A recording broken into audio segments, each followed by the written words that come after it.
Welcome back to the Sports is Life podcast. Here to do a quick review on the week that was July 31st through August 6th.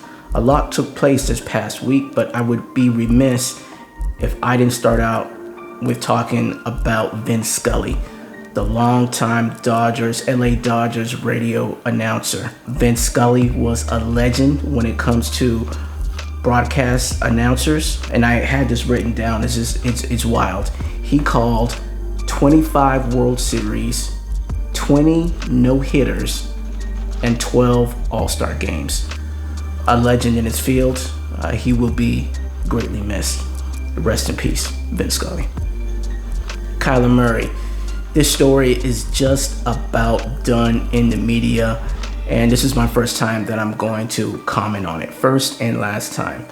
This whole thing about in his contract, him having to study your franchise quarterback, $230 million, 160 of it guaranteed by the Arizona Cardinals.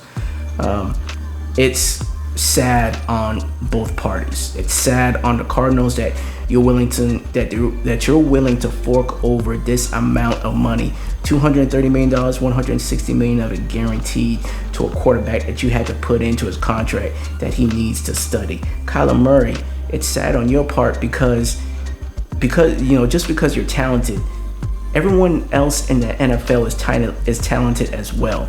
You got to put in the work outside of the facility. You just can't come up. You just can't show up to the team and just go out there and just play street football, backyard football, just run around throwing the ball. Maybe that's the reason why you haven't done so well at the end of the year.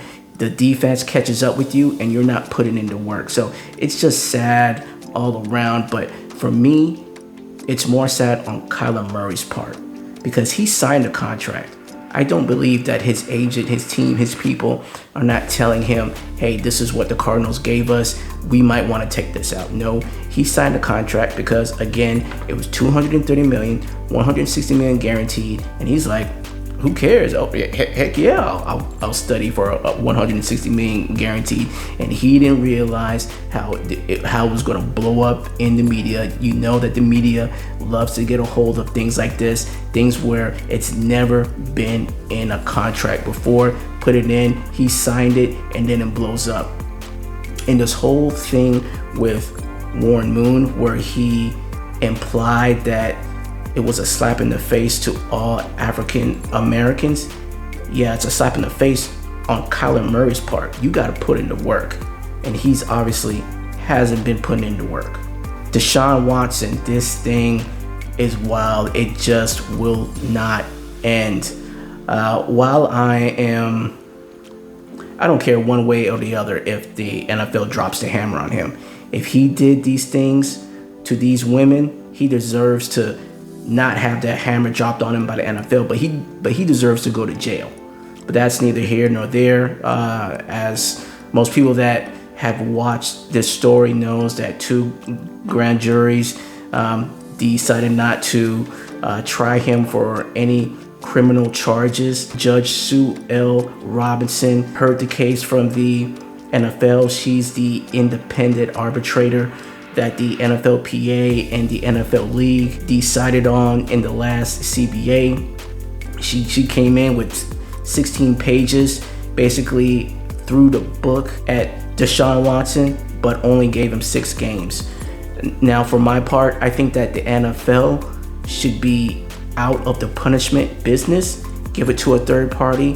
Let them handle it. Let them say, hey, this player should sit down for X amount of games. But the NFLPA allowed Roger Goodell to have the ultimate say, to have the ultimate power. So since you signed off on it, Deshaun Watson is going to get whatever he gets, and he gets no sympathy from me. Hey, if the NFL drops a hammer on him, the NFL just drops the hammer on him. It's a bad look all around. I don't think that there's any winners in this. The women that went through this ordeal with Deshaun Watson is going to be forever scarred. They will never forget the trauma that happened to them. And again, I don't know what took place in those rooms, but if Deshaun Watson did what he's accused of doing, of what these women accuse him of doing, then it doesn't need to be the NFL dropping the hammer. The legal system needs to drop the hammer, and we need to figure out why we keep having these celebrities, rich people getting off on crimes. MLB Trade Deadline was this week as well, August 2nd, I believe it was. To me, the three most important players that moved was Juan Soto to the Padres, Luis Castillo to the Mariners, and Frankie Montas to the New York Yankees. First with Juan Soto, I think that he transforms their offense. He gives them, with Tatis, Machado, and Soto, he gives them elite power, elite offense. And maybe they can just ride him all the way to the World Series. Luis Castillo to the Mariners. The Mariners haven't been to the playoffs in 21 years. They're close. This is their chance. They have the second wild card right now, up over Tampa Bay by half a game. This is their shot, and they went all in. Prospects are just prospects. I 100% endorse the Mariners going for it.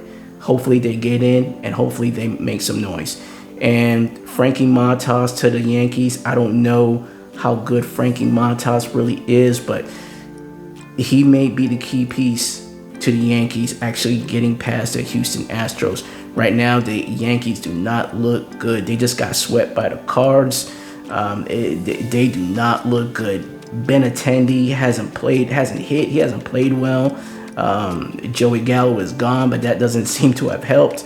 So these three players, I think, are going to be the most significant players that moved this past year, and we'll see what happens in the playoffs. LIV Golf.